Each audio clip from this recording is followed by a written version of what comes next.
अस्सलाम वालेकुम व्यूअर्स। पाकिस्तान भर के तमाम नाजरीन और बैरून मुल्क मुकीम तमाम पाकिस्तानियों को प्रोग्राम पॉलिटिकल टॉक में खुश आमदीद कहेंगे। प्रोग्राम के आगाज़ में बात करेंगे पाकिस्तान में कोरोना की जो तीसरी लहर है सर उठाने लगी है और हलाकतों में इजाफ़ा होता जा रहा है। वफाकी मुशीर बराए सेहत डॉक्टर फैसल सुल्तान कहते हैं कि पाकिस्तान में मस्बत केसेस की शरह 5.6 से तजावुज़ कर रही है, जिसके बाद वफाकी हुकूमत ने फ़ैसला किया है कि पंजाब और खैबर पख्तूनख्वा के मुख्तलिफ़ इलाकों में लॉकडाउन लगा दिया जाए।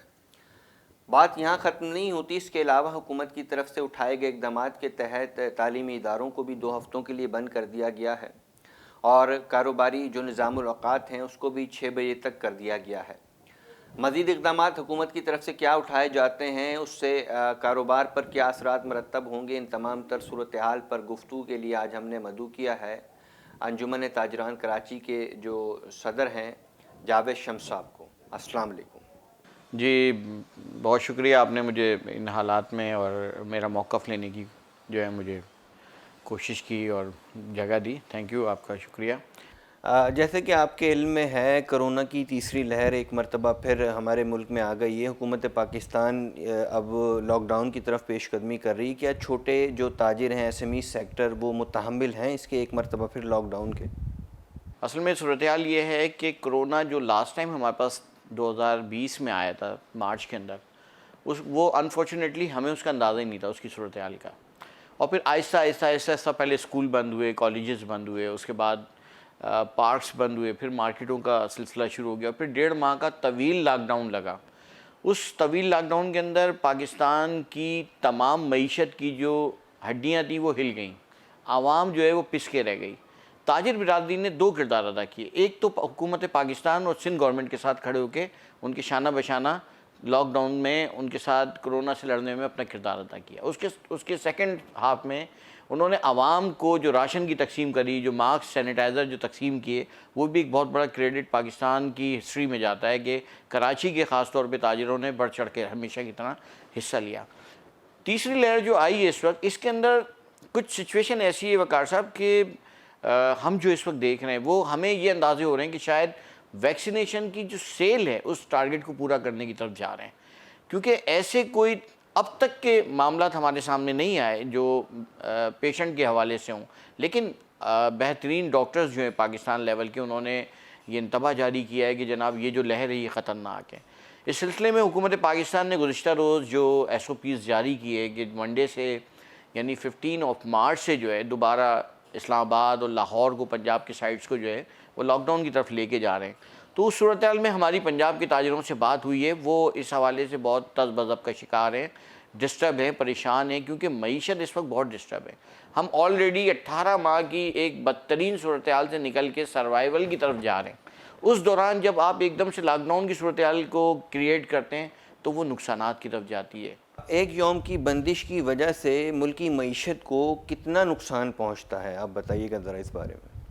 देखिए, कराची पाकिस्तान का हब है, रीढ़ की हड्डी कहा जाता है मईशत में पाकिस्तान की कराची को।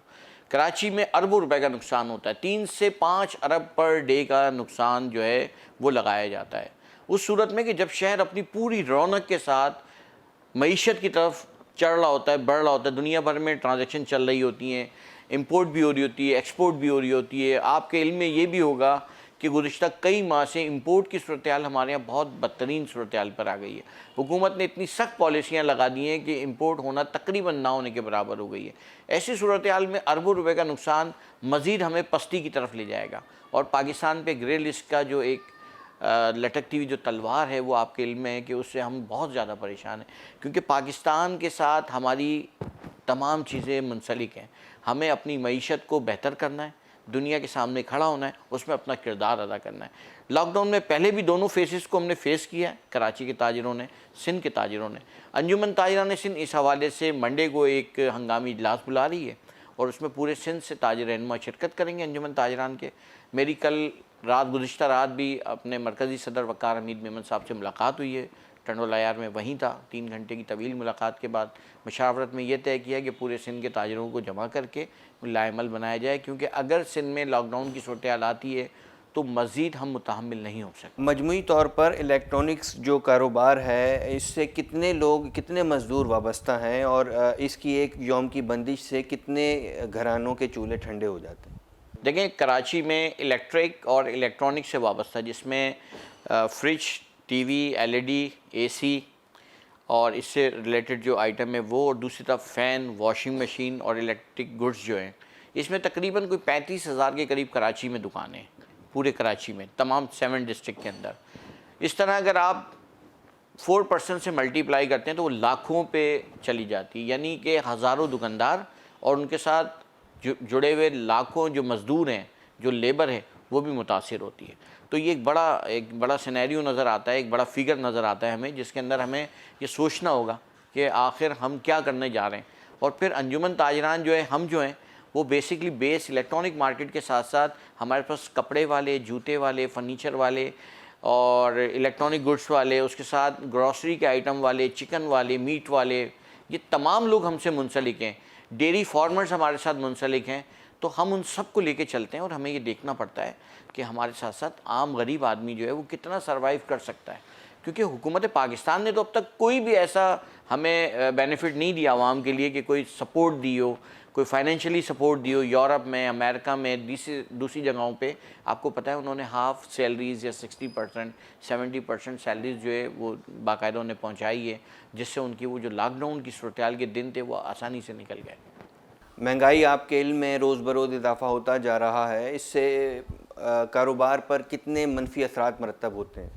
देखें, पिछले 7 माह में जो रुपए की कदर तो इतनी ज़्यादा नीचे नहीं गई है, वो इस्तेहकाम की तरफ है, लेकिन चूँकि इम्पोर्ट ना होने से एक्सपोर्ट हमारी बढ़ी है, जो हमारी ख़ाम माल की सूरत-ए-हाल थी पाकिस्तान में, वो मुतासिर हुई है, क्योंकि खपत हमारे पास कम थी और डिमांड हमारे पास ज़्यादा थी, जिसकी बुनियाद पे कॉपर का रेट, सिल्वर का रेट, लोहे का स्क्रैप का रेट, यानी 40 रुपये 35 रुपये किलो स्क्रैप बिकने वाला आज 85 रुपये 80 रुपये केजी पे चला गया। यानी आप देखें कि वो 100% उसके प्राइस इंक्रीज़ हुए हैं। इसके साथ साथ अगर आप अनाज की तरफ जाते हैं तो दालों में, चावल में तकरीबन कोई 12 से 15% का इजाफ़ा हो चुका है। ऑयल की कीमतों में 40% से ज़्यादा का इजाफ़ा हुआ है। ये तमाम अखराजात अगर आवाम पे पड़ते हैं तो उसका बजट अगर 12,000 या 14,000 या 15,000 रुपये किचन का था माहाना, वो 22 से 24,000 पे चला गया। तो सैलरीज तो नहीं बढ़ी, बिजली के बिल तो वहीं खड़े हैं, टेलीफोन के बिल वहीं हैं, दीगर ग्रॉसरी अखराजात वहीं खड़े हैं। तो हम अगर सैलरीज इंक्रीज़ नहीं करते हैं, हम कोई उन्हें बेनिफिट नहीं देते हैं, तो फिर कैसे सर्वाइव होगा? देखें ना, डकैती की वारदातें बढ़ रही हैं, चोरी की वारदातें बढ़ रही हैं, स्नैचिंग बहुत ज़्यादा हो गई है शहर के अंदर। और कई एक वारदातों में तो आपको पता है कुछ ताजिर भी हमारे जो है वो शहीद हो गए। 2 ताजिरों को दिन दहाड़े जो है डकैती के दौरान शहीद कर दिया गया। ये अलमिया है हमारे साथ कि इस मुल्क के इतने बड़े शहर में, जो दुनिया के 10 बड़े शहरों में शुमार होता है, जहाँ की आबादी 3 करोड़ से ज़्यादा है, तो वहाँ इस तरह की सूरत-ए-हाल मैं समझता हूँ कि मुनासिब नहीं है। इसमें हुकूमत को अपना किरदार अदा करना चाहिए। आने वाले वक्त में गर्मियों का आगाज़ हो रहा है और बिलाशुबा एलानिया और गैर एलानिया लोड शेडिंग भी बढ़ती है, तो इसके लिए जो छोटे ताजिर हैं उन्होंने अपने तौर पर क्या हिकमत अमली मरतब कर रखी है? देखें, जब इदारे में हुकूमत वक्त और ताकत के तवाज़ुन के हामिल अफराद मौजूद होंगे तो आवाम को पसपाई और बर्बादी के सिवा कुछ नहीं मिलेगा। हमारा साफ सा मौक़िफ़ इस हवाले से कि अगर हमें मुहैया करने वाली के इलेक्ट्रिक कराची में अगर हमें इलेक्ट्रिसिटी नहीं दे सकती तो हमें यकीनन फ्यूल की तरफ जाना पड़ेगा, जनरेटर्स की तरफ जाना पड़ेगा, जो हुकूमत पर एक मज़ीद बोझ होगा। इसके साथ साथ हम कोशिश कर रहे हैं कि सोलर एनर्जी को हम अपने इस्तेमाल में लें, और अलीज़ हमने शॉप्स जो है मार्केटें खोलने का जो है फ़ैसला किया हुआ है, उस पर अमल दरामद हो रहा है। जहाँ मार्केटें कराची में 11 साढ़े 11 बजे खुलती थी, अल्हम्दुलिल्लाह आपका डिस्ट्रिक्ट वेस्ट में, डिस्ट्रिक्ट सेंट्रल में, डिस्ट्रिक्ट ईस्ट के अंदर और केमारी टाउन के अंदर इस तरफ आपको ये नज़र आएगा अगर आप मार्केट के दौरे करेंगे कि वहाँ 9 बजे सुबह 9:15 बजे मार्केट्स खुल जाती हैं। इवन ये कि कोरंगी डिस्ट्रिक्ट में कुछ मार्केटें ऐसी हैं जो सुबह 7:30 पौने 8 बजे खुलती हैं, पूरी मार्केटें 400 300 दुकानें हैं, और वो शाम को 4 बजे रोशनी के अंदर अपना कारोबार वाइंड अप करके ख़त्म करके घर चले आते हैं। तो इस पे काम हो रहा है, लोगों के जहन बनाए जा रहे हैं। लेकिन कराची, क्योंकि जो कराची की आवाम है वो बादशाह आवाम है, वो आराम पसंद भी है और खुश अखलाक भी है, मिलनसार भी है, चीज़ों को आराम से लेके चलती है, तो उनको ये चीज़ें भी आहिस्ता आहिस्ता समझ में आ जाएंगी। माह रमज़ानुल मुबारक में हम देखते हैं कि दुनिया भर में जिसमें मगरबी ममालिक हैं, मशरिक़ वस्ता हैं, बहुत सारी अशिया खुर्दनोश की कीमतें कम हो जाती हैं, लेकिन हमारे मुल्क में सूरत हाल इसके बरक्स है। ये अलमिया है, आप इस पर क्या कहते हैं? सीधी सी बात है कि जी हमारे अंदर काली भेड़ें ताजिर बिरादरी में, और मुझे इसमें कोई आड़ नहीं है बोलने में कि वो चंद लोग जो हैं हमारे चेहरे पे सयाह दाग की मानिंद चमक रहे होते हैं, और लाखों और करोड़ों और अरबों रुपए की आमदनियाँ बनाने के बाद अपने इस्लामी शार को साइड में रखते हुए, वो दीनी मामलात को साइड में रखते हुए मफाद की तरफ और मुनाफे की तरफ जाते हैं, जिससे आवाम को मुश्किलात होती हैं। मैं तो हुकूमत वक्त से ये कहूँगा कि जब आप ताजिरों को अपने पास मीटिंग्स के लिए बुलाएं तो उनसे सबसे पहले उनके इनकम टैक्स के रिटर्न मालूमात करें कि वो पिछले 20 साल से जो कुछ सियासत में मौजूद हैं तो क्या वो कोई टैक्स पे करते हैं। अगर वो टैक्स पे नहीं करते तो इसका मकसद वो काली भेड़ों में शामिल हैं, वो मुल्क की मईशत को तबाह कर रहे हैं, वो आवाम को महंगाई के सैलाब में लाने वाले लोग हैं। ऐसे लोगों का मुहासबा गवर्नमेंट को भी करना चाहिए, आवाम को भी करना चाहिए, और हमें भी अपनी काली भेड़ों को निकालने के लिए अमल करना चाहिए, जिस पे हम अमल कर भी रहे हैं। हम हर उस शख्स से, उस ताजिर शख्सियत से दूर हो जाते हैं जिसके हाथों में आवाम पर महंगाई का बोझ डालने का कोई भी असर हो, हम उसे अपनी सफ़ों में नहीं रखते हैं। और मुझे दुख होता है कि हम इतने ज़्यादा मुस्लिम मामलात में इन्वॉल्व हैं, दुनिया की बेहतरीन मुस्लिम रियासतों में, हमारा बड़ी रियासतों में शुमार होता है, लेकिन अमलन हमारा ऐसा कुछ भी नहीं है। आपने सही कहा कि जो केला 70 रुपये 60 रुपये दर्जन मिल रहा होता है वो हम 120 रुपये बिकवा रहे होते हैं। सेब अगर 150 रुपये किलो चल रहा है रूटीन के अंदर, हम 200, सवा 200, 250 पे चले जाते हैं। खरबूजा भी 4550 रुपये का रेट है, ये 100 रुपये 120 रुपये पे ईजीली चला जाएगा। आप जाएँ बर्फ़ खानों के अंदर, बड़ी तादाद में जो है फ्रूट जो है वो जमा किया जा रहा है। क्यों? क्या गरीब का हक़ नहीं है कि उसके घर पे, उसके दस्तरखान पर, क्या उसके बच्चे, गरीब के बच्चे अपने बाप से नहीं कहते कि बाबा आज जाके खरबूजा लेके आना? क्या उसके नसीब में सिर्फ तरबूज लिखा है 40 रुपये किलो, 30 रुपये किलो वाला? बेशर्म और बेगैरत लोग हैं वो, जो हमारी आवाम की तामीर और तरक्की में अपना किरदार अदा करने के बजाय उनको लूट रहे हैं, तबाह कर रहे हैं, बर्बाद कर रहे हैं। और इसमें अमलन हुकूमत सिंध और हुकूमत पाकिस्तान का किरदार है कि वो अपना किरदार अदा नहीं कर रहे। वो चोर को चोर नहीं कह रहे, गलत को गलत नहीं कह रहे, और उन्हीं को अपनी सफ़ों में बिठा के रखते हैं जो इस सारे अमल के अंदर ज़िम्मेदार हैं। मौजूदा टैक्स रिफंड जो निज़ाम है हुकूमत ने मुतारिफ़ कराया है, आप इससे मुतमईन हैं या कुछ कहना चाहेंगे?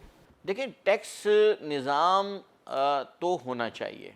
मुतमईन होने का सवाल जहाँ तक है, मेरी ज़ाती राय ये है कि इसमें बहुत सारी इस्लाहात की ज़रूरत है। और इवन ये कि हम जब भी बैठे हैं, हमने लास्ट 2-1.5 साल पहले, कोविड से पहले जो है, शब्बर ज़ैदी साहब से बहुत मुज़ाकरात किए FBR के हवाले से। हमने उनसे कहा जी अगर आपका 6 अरब रुपए का एक पैकेज है कि आपने इतना अर्न करना है, हम आपको 6.5 अरब रुपए करवा देते हैं, 7 अरब करवा देते हैं। ये पाकिस्तान की पूरी ताजिर बिरादरी का मौक़िफ़ था, मेरा अकेला ही अंजुमन ताजरान का नहीं था। लेकिन बदकिस्मती से, क्योंकि उनके अपने एक सेंसेस होते हैं, उनके अपने एक मामलात होते हैं जिनको वो लेके आगे बढ़ते हैं और उस पर काम कर रहे होते हैं। उनको दरअसल उन बड़े टाइकॉन और आइकॉन को बचाना होता है। छोटे ताजिरों पे, ये दरमियाने दर्जे के ताजिरों पे वो वज़न डालते हैं और उनको बचा रहे होते हैं। इतनी बड़ी बड़ी कंपनियाँ वाटर की सप्लाई में लगी हुई हैं, क्या कभी किसी FBR वाले ने उनसे पूछा है कि जिस शहर के अंदर या जिस डिस्ट्रिक्ट में आपकी ये पानी की लाइनें हैं, फैक्ट्रियाँ हैं, वहाँ आवाम को पानी नहीं मिल रहा, आपके पास इतना वाफिर मकदार में लाखों गैलन पानी कहाँ से आ रहा है? इसका मकसद आप लोगों का खून चूसने के साथ साथ उनका पानी भी चूस रहे हैं, आप उनसे उनके जीने का हक़ छीन रहे हैं। ये तमाम चीज़ें हुकूमत वक्त की हैं। FBR हमारा इदारा है, हम पाकिस्तान को चलाने वाले लोग हैं। मैंने पहले भी कहा था कि कोर्ट में बैठे हुए जज की निब से निकलने वाली स्याही और बॉर्डर पे खड़े हुए फ़ौजी की बंदूक से निकलने वाली गोली, उसका तमाम बजट जो है वो ताजिर अदा करते हैं। ताजिर जान नहीं देते, लेकिन जान बचाने के लिए अपना किरदार अदा करते हैं। और अफ़वाज पाकिस्तान, आईन पाकिस्तान, कानून पाकिस्तान और हुदूद पाकिस्तान की मुकम्मल हिमायत करते हैं और उस पर अमल पैरा भी हैं। लेकिन हुकूमतों को चाहिए कि सियासी नज़रियात को अलग रखते हुए मुल्क की तरक्की में ताजिरों का किरदार आगे लेकर आए, अच्छे पढ़े लिखे लोगों को आगे लेकर आएँ ताकि इस मुल्क की आवाम को आसानी मिले। देखें, अगर आप हमें सपोर्ट करेंगे, आप अच्छे लोगों को आगे लेकर आएंगे, तो वो लोग आपको जितना बेनिफिट चाहिए, नैब को जितना बेनिफिट FBR को चाहिए, वो करवा के देंगे। जब इदारे तबाह हो जाते हैं, जब लोग अरबों रुपए की करप्शन कर जाते हैं, प्लॉटों की, ज़मीनों की, फ्लैटों की मद में। उसके बाद नैब उठ कर आता है और अंगड़ाइयाँ लेता हुआ पूछता है जी फ़लाँ साहब को लिया फ़लाँ, जबकि लोग खा पी के दुनिया भर में निकल चुके होते हैं। तो क्या उनको नज़र नहीं आ रहा होता ये इतने बड़े बड़े इश्तिहारात चल रहे हैं? एक इदारा ऐसा है, मैं नाम नहीं लूँगा, कि जिसने एक डिस्ट्रिक्ट के अंदर सैकड़ों एकड़ ज़मीन जो है वो बेच दी है लोगों को फ़ाइलों में, एक एक प्लॉट की 6-6 फाइलें। क्या उनको नैब को नज़र नहीं आ रहा कि रात की तारीखियों में जो प्रोग्राम जहाँ बैठ के किए जाते हैं, जहाँ मुलाकातें होती हैं, जहाँ बंदरबाट होती है, उनको नज़र नहीं आती? वो कहा भाई आती है। हमारा मौक़िफ़ ये है कि जैसे पाकिस्तान का मीडिया अपना किरदार अदा कर रहा है, सच को सच और झूठ को झूठ दिखा रहा है, तो बहैसियत ताजिर, बहैसियत कौम, बहैसियत एक शहरी के हमारा हक़ है कि हम अपना किरदार भी अदा करें और गलत को गलत और सही को सही कहें। FATF जो लिस्ट है उसमें वफाकी वज़ीर हमाद असद साहब कहते हैं कि हमने जो 30 शिकें थी उस पे से 27 पर हमने अमल दरामद कर लिया, जो 3 शिकें हैं उस पर अभी अमल दरामद करना बाकी है। तो यकीनी तौर पर जो 3 शिकें उसमें वो डॉलर के रेट इंक्रीज़ होंगे, बिजली की मामलात हैं, तो आप इसकी मज़ाहमत करेंगे या आपके लिए तीनों शिकें काबिल कबूल है? देखिए, दो सूरत हालें हैं। पहली जो ऊपर टॉप प्रायोरिटी के ऊपर आती है वो इंडस्ट्रियलिस्ट आते हैं ना। दरअसल उनकी कैटेगरी वो ऊपर रखी जाती है, लेकिन जहाँ तक मैं समझता हूँ कि छोटा ताजिर जो होता है वो टॉप पे आना चाहिए, क्योंकि ग्रास रूट लेवल तक मईशत की जितनी भी शाखें या रगें हैं वो छोटे ताजिर से होकर गुजरती हैं। अगर सपोज़ एक चैम्बर के अंदर 22,000 मेंबर हैं तो 14,000 या 15,000 मेंबर जो हैं वो छोटे ताजिर हैं। इट मीन्स कि 60% से ज़्यादा छोटा ताजिर इन्वॉल्व है। अब इंडस्ट्री जोन में अगर आप चले आएँ तो 7 जोन है, 7 जोन में कितनी हज़ार यूनिट्स होंगे? चंद हज़ार होंगे, लेकिन शॉपकीपर लाखों हैं। मैं कराची की बात कर रहा हूँ। पाकिस्तान में चले आएँ तो करोड़ों में चले आते हैं ये। देखिए, 2 शिकें हों या 3 शिकें हों, हम हर लम्हे हुकूमत पाकिस्तान के साथ सफ़े अव्वल के तौर पर खड़े हैं और खड़े रहेंगे इंशाअल्लाह, छोटा ताजिर जो है। लेकिन बदकिस्मती की बात ये कि आप उस ग्रास रूट लेवल को क्यों नहीं रिस्पेक्ट देते? आपने वज़ीर-ए-आज़म साहब ने आके कराची में 1200 अरब रुपए का पैकेज का ऐलान किया। खूब तालियां बजाई गईं, खूब मालाएँ पहनाई गईं, बंदर बाट शुरू हो गई। उसको अगला बयान 6 दिन बाद आता है कि जी 3 हिस्सों में डिवाइड होगा। वो भी कराची वालों ने जो है वो बर्दाश्त कर लिया। उसके बाद तीसरा बयान आता है जनाब कि इसमें 40 से 45% सिंध गवर्नमेंट जो है वो उसमें अपना पार्टिसिपेशन डालेगी, जो ऑलरेडी काम कर रही है। लेकिन ऐसा मजाक क्यों किया वज़ीर आज़म ने? नहीं देते कराची को। कराची को आपने 40 साल से कुछ नहीं दिया था तो आज भी नहीं देते। सिर्फ एक मुशर्रफ साहब के दौर में कराची में तरक्याती काम हुए, उसके बाद से आज तक किसी ने कराची को ना पूछा है, ना पूछने की कोशिश की है। और बदकिस्मती से कराची के शहरियों का सबसे बड़ा अलमिया ये है कि जिनको अपने माला पहनाई, जिनको हमने अजरकें पहनाई, जिनको अपने वोट दिए, जिनको हमने ज़िंदगियाँ दी, जिनको हमने जानें दी, जिनको हमने उस मकाम तक पहुँचाया कि जहाँ तक लोग सोचते हैं, उन्होंने अपना किरदार अदा नहीं किया। वो 28 के करीब या 26 के करीब जो MNAs थे, जो 40-45 MPs थे, वो कहाँ हैं आज? किन गलियों में, किन चौराहों पे बैठे हैं? चाहे वो सेंट्रल के हों, चाहे वेस्ट के हों, चाहे ईस्ट के हों, चाहे साउथ के हों, वो रहते तो सब DHAs में, पोश एरियाज़ में। तो क्या बिलावल जरदारी को, क्या MQM के खालिद मकबूल सिद्दीकी को, क्या जमात इस्लामी के कराची के अमीर नाज़िम उल उमूर साहब को, क्या दूसरे दीगर सियासी जमातों को ये इल्म नहीं है कि आपके लोग, क्या PTI के लोगों को नहीं पता कि वो जीता डिस्ट्रिक्ट सेंट्रल से और रहता वो DHA में? क्या यहाँ का शहरी जाके वहाँ उसका गेट बजाएगा? मुमकिन नहीं है वकार साहब। इस सिनेरियो को तब्दील करना पड़ेगा, इस शहर को बड़े कैनवस पे देखना पड़ेगा।